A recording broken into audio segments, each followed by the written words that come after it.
Praise the Lord. Alléluia. Alléluia. Amen. Je vous salue dans le beau et précieux nom de notre Seigneur Jésus.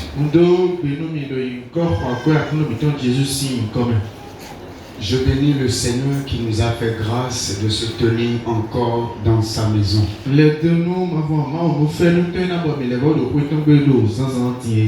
de nous accorder le privilège de pouvoir faire partie de ses co-ouvriers.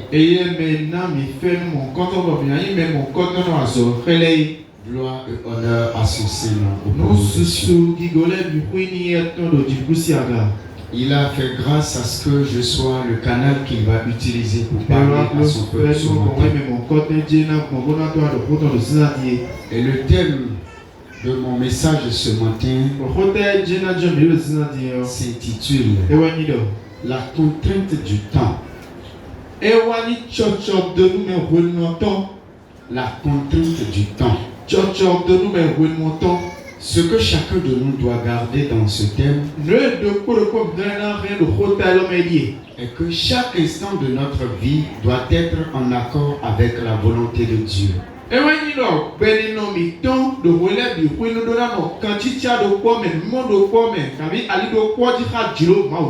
Car nous rendrons compte de notre usage du temps. Le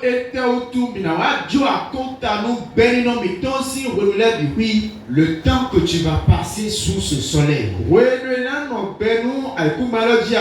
tu rendras compte de ce temps. Et un cahier de charge t'a été donné.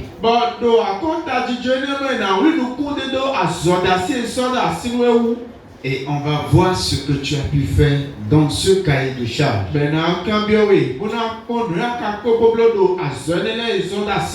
Chers frères et sœurs dans le Seigneur, comment utilise ton temps aujourd'hui pour glorifier Dieu? Nous savons que l'an 2025, c'est notre année de possession. C'est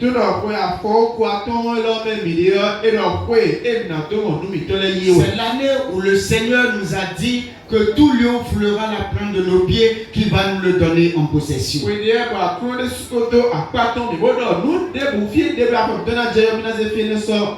Mais comment utilise ton temps pour que cette déclaration soit une réalité dans ta vie?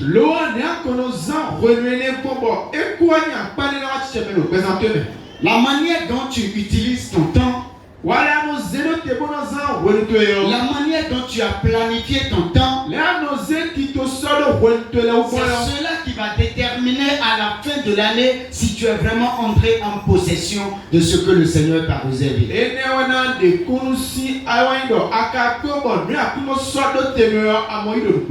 Ce matin, nous allons parcourir 3 points.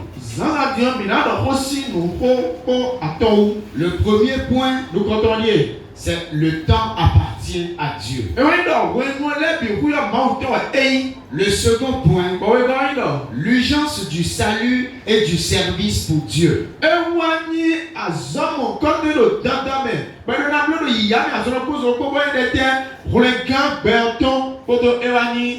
Le salut. L'urgence du salut et du service pour Dieu.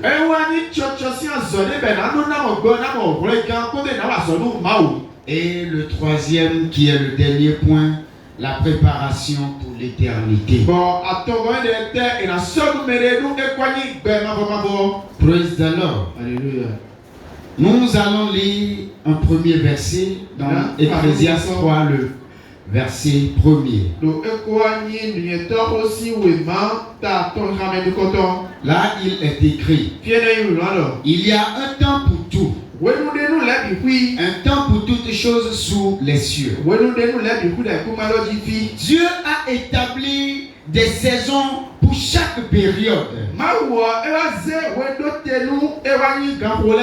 Chaque chose a sa saison. Et que nous devons discerner le bon moment pour pouvoir agir. Nous n'avons pas tout le temps sur cette terre. Dieu qui a tout le temps, Dieu qui a tout le temps, il a su planifier aussi son temps qu'il a. il a mis chaque saison. Et la Bible déclare qu'il y a un temps pour naître. Il y a un temps pour mourir. Il y a un temps de joie. Il y a un temps de tristesse. Il y a un temps où tu vas rester calme. Il y a un temps où tu vas te réjouir. Mais si tu ne discernes pas le moment, la fin de chaque temps, tu vas toujours utiliser les temps et tu ne pourras jamais savoir quelle saison tu dois utiliser pour agir. Il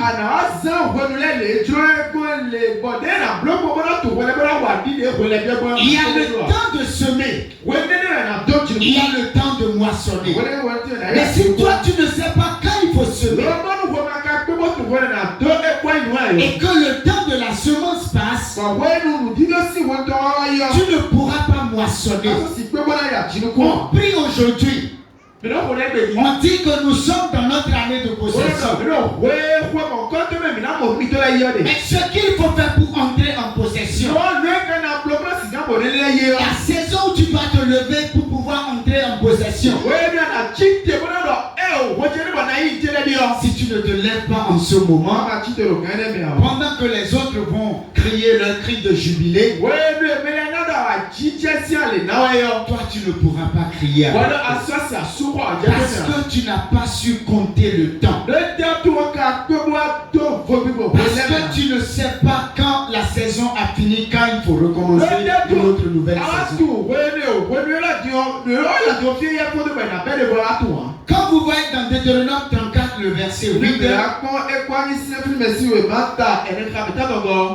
la partie B a montré que les enfants d'Israël ont pleuré la mort de Moïse pendant 30 jours. Et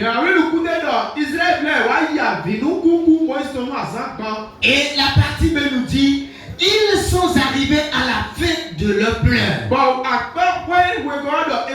Ils ont mis fin à leur séjour de pleurs. Ils ont reconnu que ce n'est pas la mort de Moïse qui est la destination où Dieu les a dit d'aller.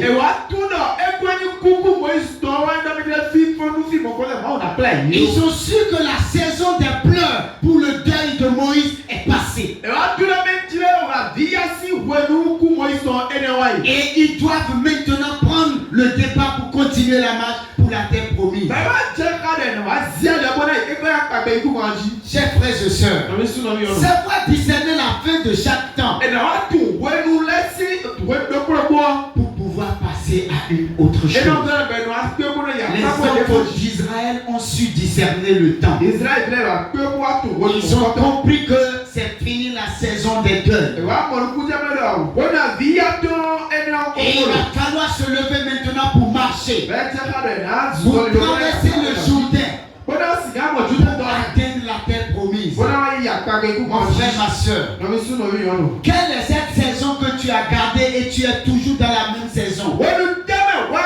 Tu passes ton temps à longueur de journée à t'apitoyer sur la situation. Je veux te dire, tu dois passer à autre chose. Tu dois savoir compter ton temps. Amen. Quand nous prenons Somme, le chapitre 90, le verset 12 dit ceci. Enseigne-nous à bien compter nos jours, afin que nous appliquions notre cœur à la sagesse. Moïse est en train d'exhorter tout chacun de nous ici. Ce parti du psaume a été écrit par Moïse. Et le verset 12, il est en train de dire: enseigne-nous à bien compter nos jours. Chers frères et sœurs dans le Seigneur, est-ce que tu arrives à compter tes jours sur terre? Est-ce que tu arrives à compter tes jours sur terre? Est-ce que à la fin d'une journée tu fais le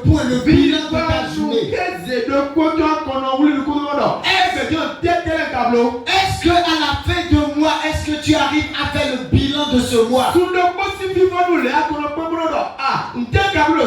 Si tu n'arrives pas à faire cela, tu vas finir l'année et tu vas comprendre que tout ce qui a été décidé, toutes les promesses que le Seigneur t'a faites ne sont pas accomplies. Mais je veux te dire, ce n'est pas le Seigneur qui a menti, mais c'est toi qui t'es trompé des temps. C'est toi qui t'es trompé des saisons. C'est toi qui n'as pas su quand te lever. Je veux te faire comprendre ce matin que tu as une contrainte de temps sur cette terre. Tu n'es pas né pour passer tout le temps sur la terre. Mais tu as le temps bien défini. Et à chaque saison, tu as ce que tu dois faire. C'est pourquoi quand tu vois la vie des arbres, tu vas voir il y a des saisons où les feuilles sont jaunes. Et ils perdent ses feuilles. Et ils perdent ses feuilles.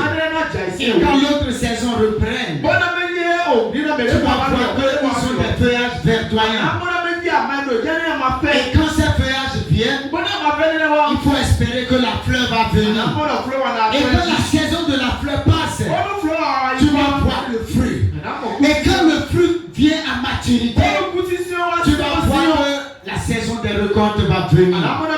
Mais si toi qui es un chrétien, tu ne sais pas qu'il y a chaque temps pour toutes choses, et tu n'arrives pas à compter tes jours sur terre, et tu mélanges tout le temps, et tu ne discernes pas le temps, tu ne discernes pas les saisons, tu vas toujours dire, le Seigneur m'a promis, le Seigneur m'a dit que je suis béni, mais je n'ai jamais obtenu ma bénédiction. Ce n'est pas le Seigneur qui n'a pas tenu à sa promesse, mais c'est toi qui n'as pas su compter le temps. Moïse est en train de dire, enseigne-nous à compter le temps, afin que nous appliquions notre cœur à la sagesse. Dieu seul a tout le temps. Mais nous avons un temps bien défini. Chers frères et sœurs dans le Seigneur, toi qui passes tout le temps sur la même chose, sans savoir définir un temps, que tu dois passer encore à autre chose. Je veux te dire ce matin, prie et demande au Seigneur de t'enseigner à compter le temps, à compter tes jours sur terre. Nous ne sommes pas appelés à être ignorants, à gaspiller notre temps, à cacher notre existence. Non, le Seigneur nous a appelés à une mission particulière. Et il y a un temps pour toutes choses. Il y a le temps d'apprendre. Et il y a le temps de mettre en application. Il y a le temps d'étudier. Et il y a le temps de pouvoir travailler. Il y a le temps de pouvoir courir. Et il y a le temps de pouvoir prendre pause. Mais si toi tu ne cours pas, si toi tu n'apprends pas, si tu n'étudies pas, et tu laisses tout ton temps à la pause, jusqu'à quand vas-tu entrer en possession des choses? Je veux te dire ce matin, prie le Seigneur de t'apprendre à compter tes jours. Caleb a su compter ses jours. Il avait 40 ans quand il a été envoyé pour espionner la terre de Canaan. Et dès le retour, on lui a fait une promesse que oui, Hébron sera à lui. Quand il a su compter ses jours, il a compris que si à 85 ans, 85 ans que j'ai aujourd'hui, si je ne me lève pas pour conquérir ce que le Seigneur m'a promis, dans ma vieillesse, où je n'aurai plus la force, je ne peux plus entrer en possession. Il s'est levé. Il a été vers Josué. Il a dit, Josué, tu es témoin. On a quitté la terre promise. Et on est venu rendre compte. Dieu a pris par son serviteur Moïse. Et il m'a promis la terre d'Hébreu. Maintenant que j'ai la force de pouvoir sortir, de pouvoir revenir, permets-moi d'aller et de conquérir cette terre. Il sait compter ses jours. Parce qu'aujourd'hui, tu as la force, tu as la capacité de pouvoir travailler. Mais si tu ne te lèves pas, ce n'est pas au moment où tu vas perdre que tu vas pouvoir travailler. Praise the Lord. Alléluia. Que le Seigneur nous aide afin de pouvoir compter nos jours, de pouvoir accomplir ses promesses, afin que ces promesses glorifient le nom de Dieu dans notre vie.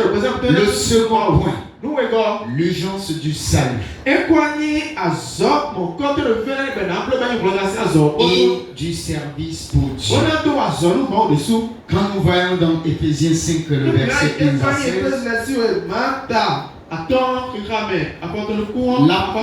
l'apôtre Paul est en train de nous exhorter à dire: nous devons racheter le temps. Nous devons racheter le temps.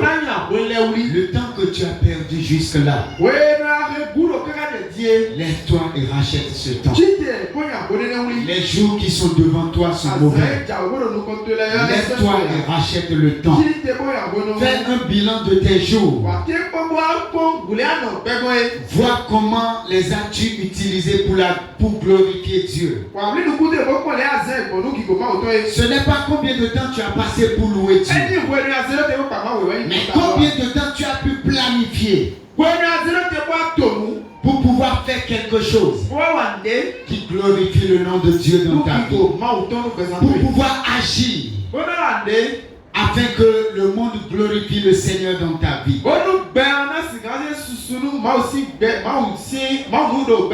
Comment tu planifies ta journée? Comment tu planifies ta semaine? Comment tu planifies ton mois?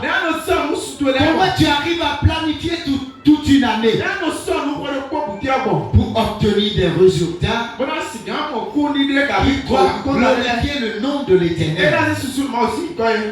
Amen. Nous devons reconnaître que nous avons un bout de temps sur cette terre. Même Christ qui est Dieu sur cette terre, il a dit dans Jean 9 le verset 4 que tandis qu'il fait jour, qu'il doit faire l'œuvre de celui qui l'a envoyé. Il sait qu'il a un cahier de charge. Il a un temps à passer sur cette terre. Et ce temps a été réglementé par des missions données. Il a un temps d'enfance. Il a un temps de la jeunesse. Il a un temps où il doit entamer sa mission. Et il a un temps où il doit finir. Mon frère, ma soeur dans le Seigneur, est-ce que toi tu arrives à reconnaître que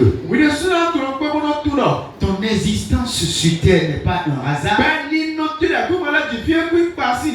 Est-ce que tu arrives à identifier la mission pour laquelle le Seigneur t'a appelé?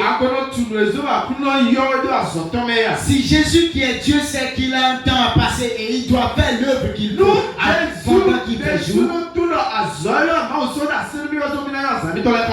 lui qui a tout le temps, il sait qu'il doit forcément faire ce qu'il faut faire.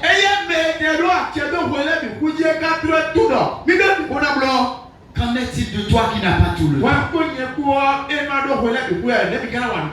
Planifie ton temps.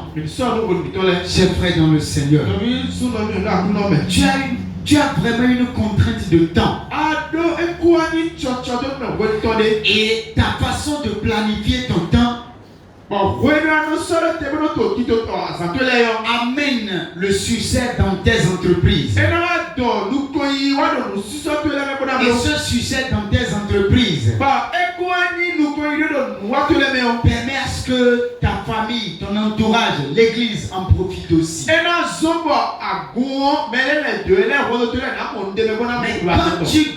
quand tu passes tout ton temps à faire la même chose, à ne pas évoluer, c'est que tu es vraiment un obstacle pour l'évolution de l'œuvre.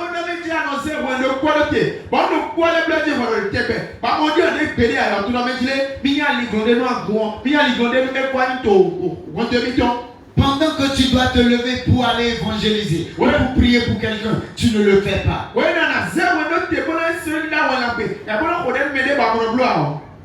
C'est que tu laisses un vide dans le ministère.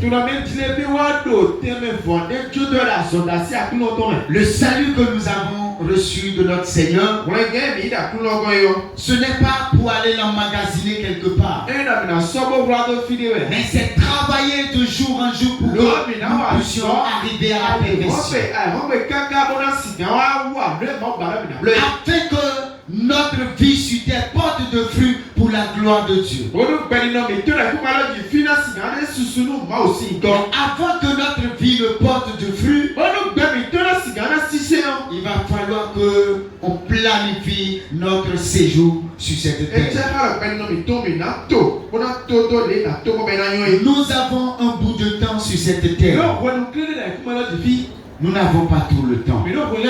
Donc nous devons faire l'essentiel. Pour qu'à la fin de notre vie, on puisse dire que nous avons achevé la course. Nous avons combattu un bon combat. Et que nous avons gardé la foi.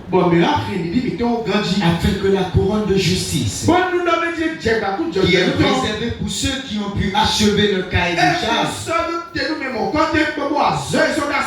soit notre partage. Nous prions, nous disons c'est notre année de possession.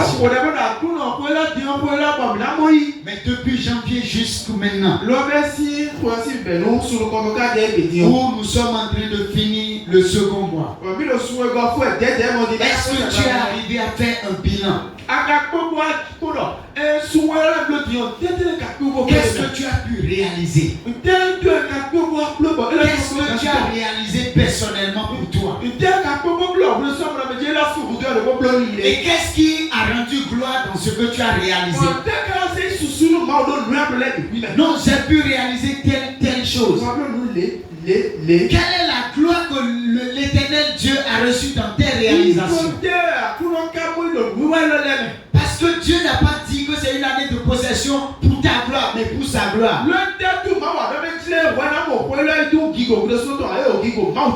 Il a dit aux enfants d'Israël que tous lieux vont fouler leur plan de pied qui va les donner pour sa gloire.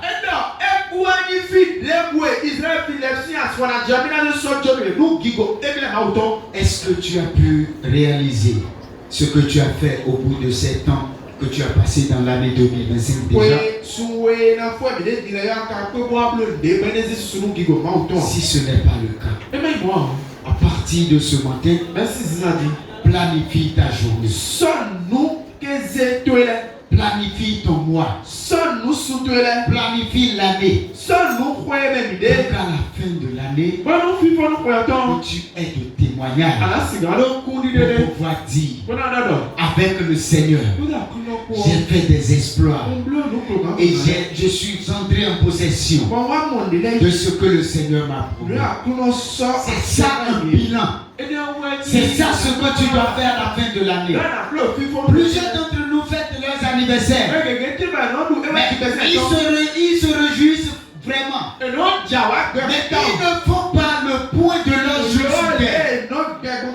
Depuis ma naissance jusqu'à aujourd'hui, qu'est-ce que j'ai pu faire qui a donné gloire à Dieu? Qu'est-ce que j'ai pu faire qui a contribué à l'évolution de ma famille? Qu'est-ce que j'ai pu faire et qui a contribué au développement de ma nation? Qu'est-ce que j'ai pu faire qui font pas ce bilan. Mais ils se réjouissent seulement. Ils mangent. Ils dépensent. Ils font tout. Laisse-moi te dire. Chaque fois que tu fêtes ton anniversaire, c'est que c'est des temps en moins dans ton cahier de charge. Tu dois t'asseoir et faire un bilan. Seigneur, qu'est-ce que j'ai pu faire jusqu'aujourd'hui, du jour de ma naissance jusqu'à l'heure où je suis? Qu'est-ce que j'ai fait pour la gloire de ton nom? Qu'est-ce que ma vie a pu produire? Qu'est-ce que je peux toucher de toi comme réalisation? Seigneur, aide-moi à compter le reste de mes jours. Normalement, c'est ce que le chrétien devait faire. Parce que chaque jour que tu passes sur cette terre, c'est que tu es là pour pouvoir accomplir la gloire de Dieu. Le troisième point. La préparation pour l'éternité. Le jour où tu es né, il est déjà consigné dans ton cahier de charge. Il y a un point final où tu dois quitter ce monde. Si ce matin tu ne sais pas qu'il y a un jour où tu dois quitter ce monde, je veux te faire savoir ce matin que tu n'as pas tout le temps sur cette terre. Et la fin de ton temps sur cette terre peut arriver à tout moment. C'est à toi de compter tes jours. C'est à toi de comprendre que tu as une contrainte de temps. Et que le temps que tu vois maintenant, tu dois mettre ce temps à profit pour travailler pour le Seigneur. Que tu dois passer ce temps pour pouvoir faire le possible pour le Seigneur. Que tu n'as pas tout le temps. Que tu dois te livrer pour pouvoir travailler dur pour le Seigneur.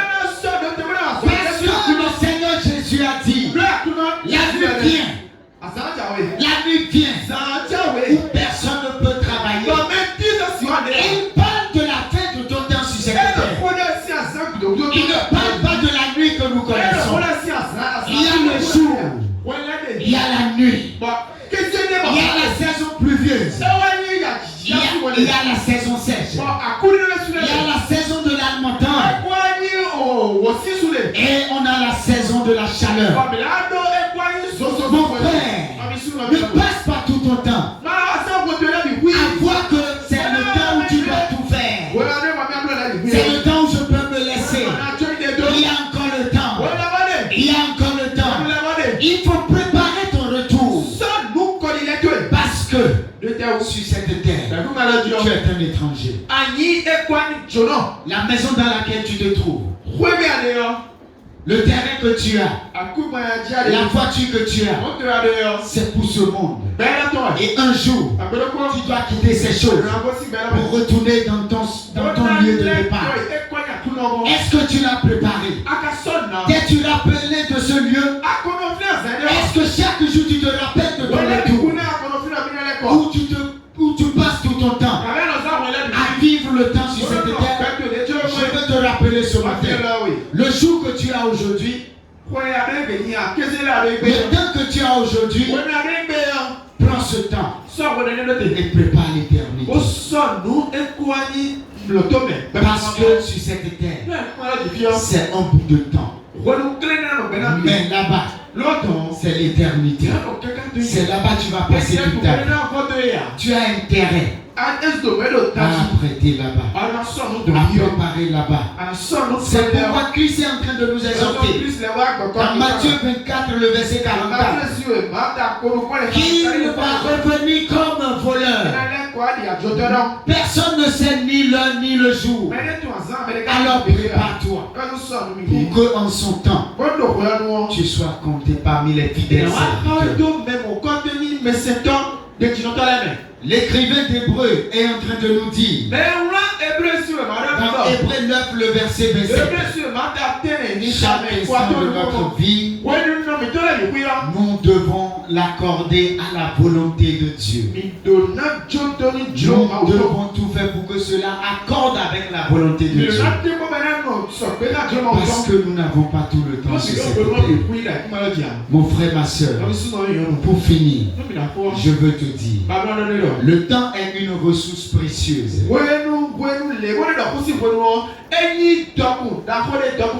que Dieu a confiée à chacun de nous. Ma durée n'est pas la même que ta durée. Ta durée n'est pas la même que la durée des anciens. Ta durée n'est pas la même que la durée de tes enfants. Enfant, ta durée n'est pas la même que la durée de tes parents. C'est une ressource précieuse que Dieu nous a donnée. Et c'est la première richesse que Dieu nous a donnée. Et si tu veux être riche sur cette terre, tu dois savoir compter tes jours. Tu dois savoir planifier tes jours. Tu dois savoir mettre de l'ordre dans ta vie. Nous devons le gérer avec sagesse. En mettant Dieu en premier. En mettant Dieu en première position. Que Dieu soit notre priorité. Que Dieu soit notre priorité. Que la prémisse de nos temps soit à Dieu. En servant aussi nos prochains. Notre famille. Notre entourage. Notre quartier. Nous devons aussi mettre du temps à les servir. Ceci faisant, nous préparons ainsi notre éternité.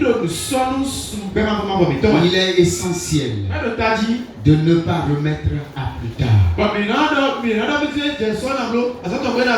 Je veux dire à quelqu'un ce matin, il est important, il est impératif de ne pas remettre à demain ce que tu peux faire maintenant. Lève-toi et fais-le.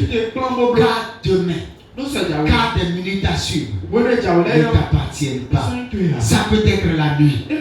Mais je prie le Seigneur qu'il te donne la grâce de savoir compter ces jours sur terre, de savoir compter ton temps, de savoir planifier tes jours sur terre, pour que la gloire soit donnée à notre Seigneur Jésus. Que le Seigneur nous bénisse. Amen.